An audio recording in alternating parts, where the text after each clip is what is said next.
मैं समाज सेवी कहता हूं क्योंकि नेता तो आधी बात सुनते आधी नहीं सुनते। हम भी राजनीतिक क्षेत्र में हैं, लेकिन जो समाज सेवी होता है उसे दर्द जनता का पता होता है, क्योंकि हम भी उसी श्रेणी में परिहार जी हो, हम लोग हैं, हम भी उसी प्रजाति के मनुष्य हैं। क्योंकि हम खाली राजनीति नहीं करते, कहीं पर भी जरूरत पड़े, भगवान ना करे किसी को कोई दिक्कत हो तो हम लोग खड़े होने वाले व्यक्ति हैं। ऐसे ही व्यक्ति हमारे अंकल जी रमेश कालड़ा जी, जोरदार तालियां इनके लिए बजा दीजिए। छोटे भाई लक्की जी, हमारे यहाँ के पूरे भारतीय जनता पार्टी की मैं रीढ़ कह सकता हूँ, पूरे 5-6 साल सेवा करने वाले ऐसे मेरे भाई जो पिछली बार चुनाव लड़े, नरेश उप्रेती जी जो संचालन भी कर रहे हैं, और उनके साथ साथ हमारे भारतीय विकास परिषद में सेवा करने वाले और मानवाधिकार मंच के प्रदेश संयोजक भाई अग्रवाल साहब, हमारे अरोड़ा जी, हमारे ब्लॉक अध्यक्ष रहे पहले युवा मोर्चा के जो धामी जी प्रदेश अध्यक्ष थे सुनील कालड़ा जी, बाबू कालड़ा जी, संजीव जी, और हमारे मीडिया से भी हमारे दीपक भाई, हमारे रामपाल जी और सभी जिनके मैं नाम नहीं ले पा रहा हूँ, बबलू भाई मुझे दिख रहे हैं, मुकेश जी दिख रहे हैं, मैं सभी का अभिनंदन करते हुए, हरीश भाई बैठे हैं इधर, और सभी मेरी माताएं बहनें बैठी। अभी एक बुजुर्ग भी माता हमारी आशीर्वाद देने के लिए आई। मैं तो एक ही बात कहूंगा, ज्यादा बात नहीं कहूंगा। जो भारतीय जनता पार्टी का कार्यकर्ता होता है वो भारतीय जनता पार्टी का कार्यकर्ता तो है ही, उसके साथ साथ समाज सेवी भी होता है।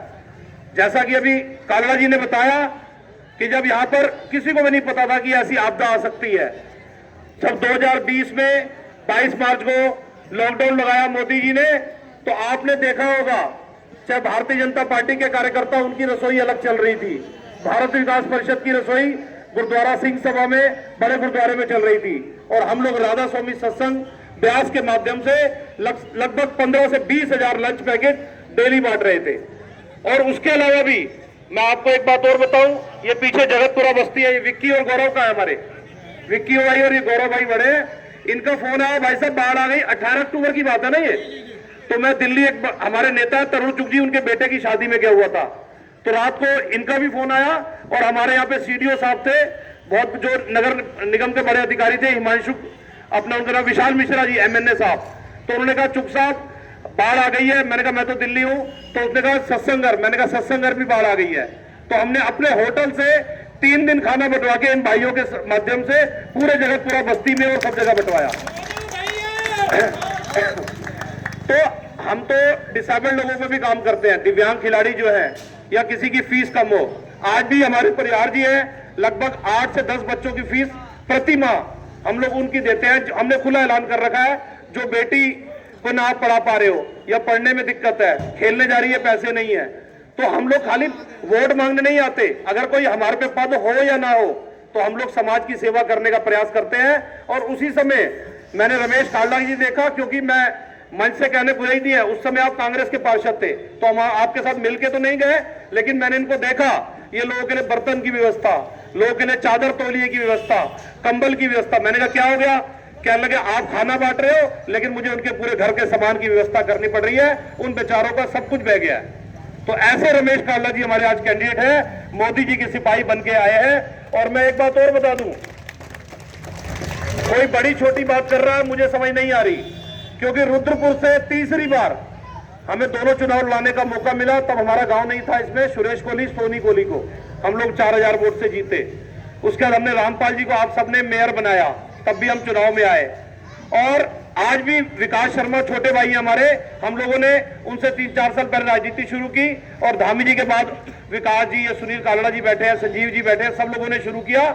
तो आज भी वो मेयर बनने जा रहे हैं। लोग क्या गलत फहमी डाल रहे हैं, कोई क्या डाल रहा है, लेकिन मुझे कोई नहीं समझ आ रही, मेयर भारतीय जनता पार्टी का बनने जा रहा है। और आपको शायद जानकारी होगी कि खुद हमारे इस प्रदेश के युवा मुख्यमंत्री धामी जी खुद इस चुनाव में इंटरेस्ट ले रहे हैं। उन्होंने कहा है कि 6 महीने के अंदर, जैसे हमारा उत्तराखंड का एक ही शहर जो है, कौन सा, देहरादून, स्मार्ट सिटी के रूप में विकसित हो रहा है, उन्होंने कहा 6 महीने के अंदर उसी लिस्ट में रुद्रपुर का भी नाम होगा। अब बन जाए, कांग्रेस का मेयर बन जाए, कांग्रेस का पार्षद बन जाए, काम कहां से करेगा? मेयर के पास कोई साइन की पावर नहीं है जब तक सरकार उसके साथ ना खड़ी हो।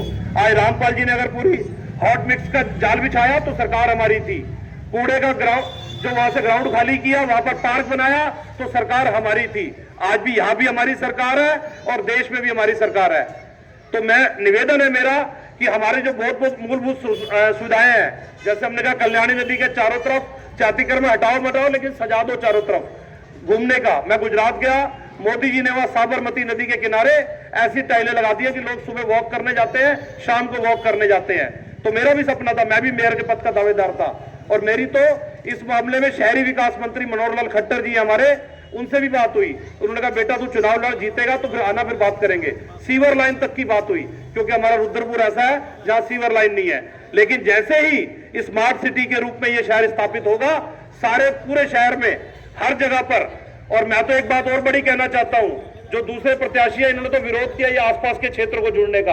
और आपको एक जानकारी और दे दूं कि जितना बड़ा एरिया होगा उतना ज्यादा सरकार विकास का कार्य के लिए पैसा देती है। और आज आपका क्षेत्र इधर टांडा तक, उधर गंगापुर तक, इधर फौजी मटकोटा से आगे तक और इधर बॉर्डर तक ये रुद्रपुर का अब नगर निगम का क्षेत्र फैला हुआ है। तो अब किलोमीटरों में क्षेत्र है, हजारों करोड़ रुपए हमारे रुद्रपुर के विकास के लिए आने वाले हैं। तो मेरा सबसे हाथ जोड़ के निवेदन है कि ऐसे समाज सेवी जो एक सुलझे हुए इंसान है,